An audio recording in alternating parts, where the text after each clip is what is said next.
Ko'pchilik, biz cho'qim ittifoqlashib hamkorlashmasak, bu sehrlik afsona yeshamigidekmiz demoqchi bo'lganim, deganimdek qilsanglar. Nima?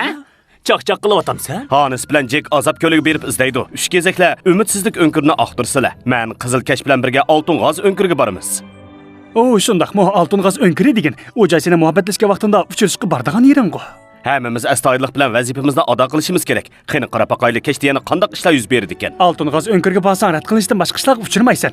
Navoda rad qilinsang-ku maylati, oson qutulgan bo'lasan. Men uzundan beri nurg'un tajriba to'pladim. Mening g'alaba qilishga ko'zim yetadi. Sen uni ko'rding-ku. Qizlarning hissiyotini ifodalash usuli o'xshash bo'lmaydi. Oldin qitim uningdan shapaloq yeding-ku.